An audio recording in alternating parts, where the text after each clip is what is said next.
जो पूरा घटनाक्रम चल रहा है मीडिया में, जो बातें आ रही है, तो उससे अगर मुझसे पूछिए तो मुझे लगता है कि अब जो स्थिति है उस पे विपक्ष है उसको एकजुट होने की जरूरत है। और अखिलेश यादव जी को भी, चूंकि जो भी रहे, शिवपाल यादव रहे हैं, आजम खान जी रहे हैं, जब उन्होंने उनके बेटे को टिकट दिया सपा से, आजम खान जी को भी दिया, शिवपाल यादव जी को भी दिया, तो एक तरह से उन्होंने एक्सेप्ट किया उनको। अब अंदरूनी क्या बात हुई ये तो नहीं कहा जा सकता, क्योंकि पॉलिटिक्स में कई चीजें बाहर कुछ दिखती हैं, अंदर कुछ और होती हैं। लेकिन जब आप एक्सेप्ट कर लेते हैं तो उसके बाद कहीं ना अगर कोई गैप है तो मुझे लगता है उस गैप को भरे जाने की कोशिश करनी चाहिए। क्योंकि विपक्ष अगर मजबूत नहीं होगा, और जो स्थिति अभी है राजनीतिक परिदृश्य में अगर देखेंगे, तो जो डिसेंट जो आवाज है, जो भी विपक्ष की आवाज है, या जो भी सरकार की नीति के खिलाफ अगर कुछ भी बोल रहा है, इवन पत्रकारिता में भी अगर जो सरकार में बैठे अधिकारियों को पसंद नहीं आ रही है बातें, अगर कुछ ऐसी बातें कही जाती है नीतियों को लेके, तो उन पे बहुत सख्त कार्रवाई हो जा रही है, एफआईआर हो जा रहे हैं, जेल तक हो जा रही है। जैसे बलिया का ही प्रकरण आपने देखा होगा, तमाम ऐसे मामले हैं। तो इसमें एक उत्तर प्रदेश की जनता को एक मजबूत विपक्ष की भी की जरूरत है। अगर खांचे में खाते में अगर बांटेंगे जो ऑलरेडी विपक्ष में लोग हैं, जैसे इस बात से नहीं नकारा जा सकता कि भले आजम खान, चूंकि राजनीति में अगर देखिए तो कोई भी व्यक्ति पूरी तरह दूध का धुला आपको नहीं दिखेगा। अगर हाँ हाँ, बहुत बिल्कुल। गहराई में जाइए बिल्कुल, तो हर एक में कुछ ना कुछ खामियां मिलेंगी। लेकिन उसको अगर उस रूप में एक्सेप्ट करते हुए उनकी जो मजबूती है उसको इस्तेमाल करेंगे, तो मुझे लगता है सपा को ज्यादा फायदा होता उससे। क्योंकि आजम खान जी भी कोई नए पॉलिटिशियन नहीं है, बहुत पुराने पॉलिटिशियन है। उनका एक मास बेस है, सर्वमान्य नेता रहे हैं। भले कोई मतलब कोई भी व्यक्ति कहने को कह दे, लेकिन इसमें कोई बुरा नहीं कि वो पॉलिटिकल व्यक्ति हैं। भले आज जेल में है, तमाम बातें हुई, तमाम उन्होंने उस समय जब समाजवादी पार्टी सरकार में थी तो तमाम गलतियां भी हुई। लेकिन हम्म। उसके इतर जब आपने टिकट दिया तो स्वीकार कर रहे हैं उनको, तभी टिकट दिया। तो जब अगर आप हम्म। स्वीकार कर रहे हैं तो मुझे लगता कि पूरे मन से अगर स्वीकार करिए तो शायद वो बेहतर होता। क्योंकि अभी जो स्थिति है कि आपने टिकट दिया तो एक्सेप्ट भी कर रहे हैं उस चीज को, और फिर मना बिल्कुल भी कर बिल्कुल रहे हैं। तो दोनों बिल्कुल। चीजें साथ लेने पे कहीं ना कहीं समाजवादी पार्टी को भी नुकसान हो रहा है इसका, ऐसा मुझे लगता है। क्योंकि एक हम्म। पब्लिक में अगर ये मैसेज जाता है कि अगर नेता आजम खान जी भी हैं तो सपा के ही नेता रहे हैं अभी तक, और काफी समय से रहे हैं, सपा की उन्नति में उत्तर प्रदेश में तो एक योगदान रहा है उनका। शिवपाल हम्म। यादव जी का भी योगदान रहा, तमाम लोगों ने मिलकर, क्योंकि कोई भी पॉलिटिकल पार्टी जब अगर मजबूत होती तो कोई एक व्यक्ति खड़ा करता है, लेकिन तमाम लोगों का उसमें श्रम लगता है। उन्होंने भी हम्म। अपना जीवन का बहुत बहुमूल्य क्षण दिया होता है। ऐसे में अगर बहुत बड़ी नाराजगी हो तो ये अखिलेश यादव जी जानते हो कि अंदर में क्या चला क्या हुआ।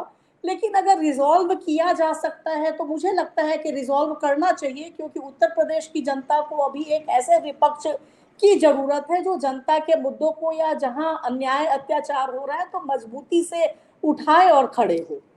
जो जनता अभी तो साइलेंट ही रहेगी, क्योंकि अब एक चुनाव हो चुका है, और जो जनता की मुख्य भूमिका होती अब उनकी भूमिका तब आएगी जब नेक्स्ट चुनाव होंगे। और अब लोकसभा हम्म। चुनाव होंगे जो होंगे, हम्म। और स्टेट इलेक्शंस तो यूपी के 5 साल बाद होने हैं। तो जो भी विपक्ष को तैयारी करनी है उसको 22 में भी मजबूती लाने की कोशिश करनी है। अब हो क्या रहा है कि जनता शुरू में समझ नहीं पाती है चीजों को। कई बार जब आप थ्रू सोशल मीडिया और इस तरीके से प्रचारित प्रसारित किया जाता है चीजों को, आप उसको एक ग्लैमर दे देते हैं।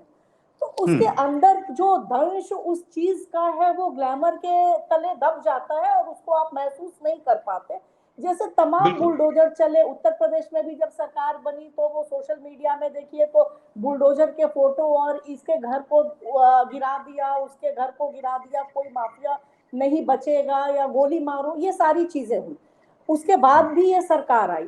तो कहीं ना कहीं मुझे हम्म। लगता है उस दंश को अभी जनता उस हद तक नहीं समझ पा रही है कि जब एक बार हाथ अधिकारियों के खुल जाते हैं तो कल को उनकी गलती हो नहीं हो, वो बुलडोजर उनके हम्म। ऊपर भी आ सकता है। क्योंकि जब तय कौन करेगा? हमारे यहाँ लीगल सिस्टम में है कि जब तक आरोप तो कोई भी किसी पे लगा सकता है, एफआईआर दर्ज हो जाए, झूठे भी होते हैं तमाम मामले, सही भी होते हैं, और अब पुलिस एजेंसी भी पावर देख के अगर इन्वेस्टिगेशन करती है तो जो रही सही उम्मीद है वो कोर्ट पे बच जाती है कि जो दोनों पक्ष को सुन के एविडेंस को देख के न्याय करेगी। और हमारे लीगल सिस्टम की खूबसूरती भी यही है, और ये कहा जाता है कि जब तक कोई व्यक्ति कन्विक्ट नहीं हो जाता तब तक वो इनोसेंट है।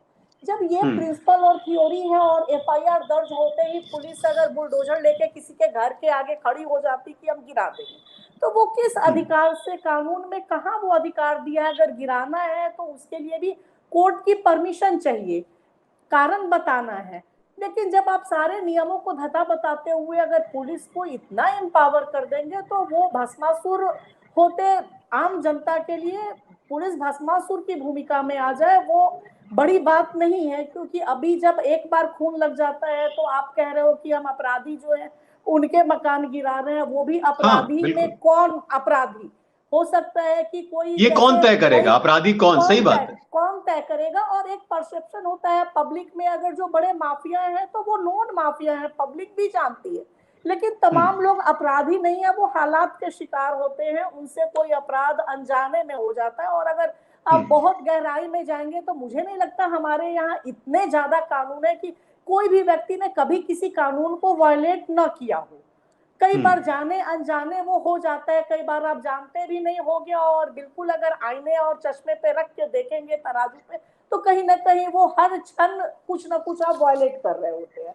तो इस बिल्कुल चीज को बिल्कुल। कौन तय करेगा? अभी जनता नहीं समझ पा रही है, वो वाहवाही ले रही है, या इनके जो प्रेजेंट पार्टी हैं उनके आईटी सेल्स इतने मजबूत है कि वो उसको ग्लैमराइज कर रहे हैं। मीडिया की आवाज भी जब आप देखते हैं कि पत्रकारों के कपड़े उतार के फोटो वायरल हो रहे हो, अगर कोई पुलिस थाने में अगर हवालात में, तो उसके फोटो बाहर निकलेंगे कैसे? जाहिरा तौर पे वहीं के अधिकारियों ने वायरल किया। और आप हमसे जुड़े रहने के लिए सब्सक्राइब करें YouTube पर, फॉलो करें ट्विटर पर और लाइक करें Facebook पर। और ज्यादा जानकारी के लिए आपको टाइप करना होगा सिर्फ न्यूज नशा।